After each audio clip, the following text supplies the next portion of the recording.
In October 2019, students at Edison High School started hearing something impossible inside the chemistry lab. Every night, at exactly 11:47 p.m., a loud chemical explosion in an empty room. At first, the school blamed faulty pipes, then electrical noise, then student rumors, but one junior stayed late to see it for himself.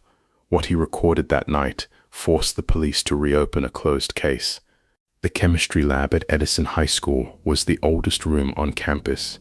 Original 1962 tile floors, scarred wooden lab benches, tall windows that let the harsh Florida sun pour straight inside. Most of the school had been renovated over the years. The science wing had not. 17-year-old Marcus Webb sat carefully measuring solution into a graduated cylinder. It was Thursday afternoon, just after 3 p.m., and only 6 students remained in Mr. Chen's AP chemistry class. Marcus loved chemistry. It made sense to him, structured, predictable, governed by clean equations that explained the universe at its smallest level. "How's your temp?" Jessica Ramirez asked beside him. "Almost there," Marcus said, watching the thermometer. "Need exactly 75 Celsius before we add the catalyst." At the front desk, Mr. David Chen monitored the room while grading papers. Late 40s, wire-rimmed glasses, calm voice. He had taught at Edison High for 18 years. Students trusted him. The small radio on his desk played soft classical music. 75, Jessica said. Marcus nodded once. "Okay, add the catalyst, 3 drops at a time." Jessica squeezed the dropper carefully. The solution shifted colors, exactly as expected. Clear, pale yellow, then deep amber. Perfect. As they recorded the results, hurried footsteps echoed in the hallway. The lab door opened. Director Foster entered, the atmosphere tense. "David," he said in a low voice, "I want you in my office immediately. It's about the inspection."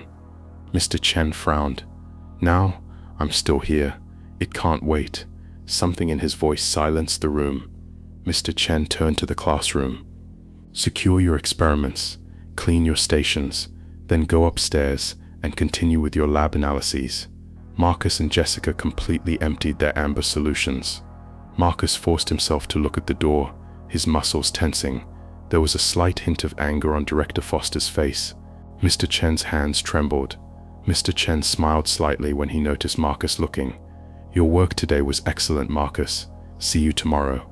But there would be no tomorrow. The next morning, police cars filled the parking lot. Yellow tape blocked the science wing. Marcus felt his stomach drop. Inside the gym, Principal Foster stood at the microphone, pale and exhausted. "I'm very sorry to share some difficult news." The room went silent.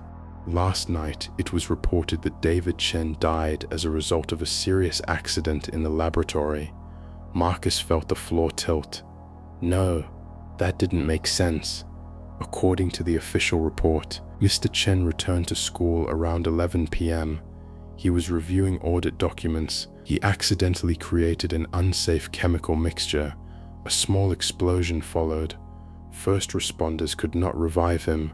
Marcus didn't believe it for 1 second. Mr. Chen was the most careful chemist he knew. 3 weeks later, the lab reopened under a substitute teacher. Everything seemed normal. At first. Then one afternoon, Jessica leaned closer. "Marcus, do you hear that?" He paused, listened. At first, nothing. Then, a low electrical hum. Not from the lights, not from the vents, from inside the walls. It lasted only a few seconds. Then it stopped.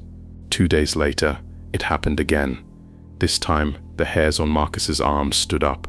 The report started quietly. Students staying late for clubs, custodians on night shift, one security volunteer. They all said the same thing.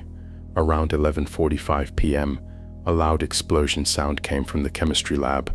But every time staff checked, nothing was damaged, nothing was burning, nothing had exploded. Marcus began digging. When the fire marshal's report finally arrived, one detail jumped out immediately. The chemical mixture that supposedly exploded was set up near the lab entrance, but Mr. Chen's body had been found across the room, more than 30 feet away. Marcus stared at the diagram. Something wasn't right. Marcus made a decision. He was late. Too late. At 11:44 p.m., he stood alone in the dark corridor outside the chemistry lab. His heart pounded in his ears. 11:45 p.m. First, the air pressure changed, like the moment before a storm. Then the humming began, low, rising. Marcus slowly leaned towards the small window in the lab door. Inside, the lights flickered, and a shape formed. Mr. Chen, not solid, not entirely transparent, but undeniably carved. The figure moved between the lab benches, repeating familiar movements, working, measuring, focused. Then suddenly, Mr. Chen froze. He turned to the door, as if he had heard something. Another shadow appeared behind him, taller, wider, moving quickly, efficient. The second figure worked rapidly at the front counter. Then he left the frame. Mr. Chen's silhouette remained beside his desk, waiting. 23:47. That night, Marcus quietly returned home. The next day, when Marcus brought the footage forward, Detective Morrison was skeptical. At first, "This is what you kept me here for?" he asked, unimpressed. Marcus didn't back down. "Watch it again. Not the figure, the background." Morrison sighed, but replayed the video, this time slower. At 11:46:32 p.m., the second shadow moved across the lab. For a split second, the light stabilized and something real appeared. A reflection, a dark sleeve, a shoulder, something clipped to the belt, metal. Morrison leaned forward. "Pause it." The room went quiet. "That's not a ghost," he said. Marcus shook his head. "No, that's someone who was actually there." That was enough. Within hours, Morrison reopened the case. The fire marshal's report didn't hold up under scrutiny. The explosion was said to start near the lab entrance, but Mr. Chen's body had been found across the room. No burn trail, no signs he had moved. Morrison frowned. "That doesn't happen by accident." Then came the supply logs, small discrepancies, repeated over time, chemicals missing in controlled amounts, too precise to ignore. They traced the records. One name appeared again and again. Richard Palmer, the physics teacher. Under questioning, Palmer tried to stay calm. "I don't know anything about this," he said. Morrison didn't argue. He simply placed the evidence in front of him. The logs, the image, the report. Silence stretched. Then Palmer's expression cracked. "I didn't mean for it to happen," he muttered. Marcus, watching from outside, felt his chest tighten. It came out quickly after that. Debt, bad decisions. Mr. Chen had discovered that he had been misusing school resources. "He was going to report me," Palmer said. "I panicked." That night, Palmer entered the lab. Near the entrance, it triggered a reaction meant to intimidate. However, the situation quickly got out of control. "Things escalated," he whispered. "Too fast." Mr. Chen tried to step in. A few minutes later, an unexpected reaction occurred. "And you ran," Morrison observed. Palmer didn't respond. He didn't have to. Later, as the report was finalized, Morrison looked at Marcus. "You said it happens every night." Marcus nodded. "Same time, same sequence." Morrison exhaled slowly. "Then that wasn't just a haunting."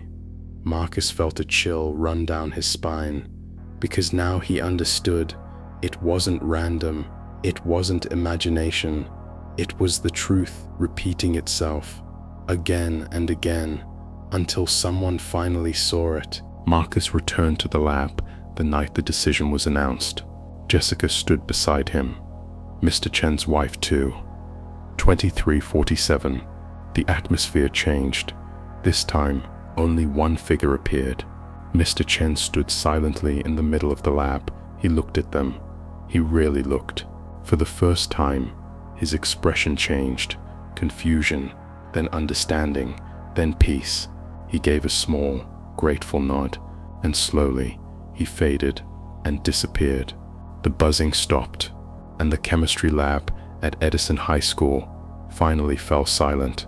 Marcus graduated that spring and went on to study chemical engineering just as he had planned, but he never forgot what happened in that lab, because sometimes the truth doesn't stay buried, sometimes it waits, repeating the same moment over and over until someone finally listens. The end. This story is fictional and created for entertainment purposes only. Note, for more mysterious, dramatic, and horror stories, make sure to subscribe and turn on notifications. Please share your thoughts and suggestions in the comments.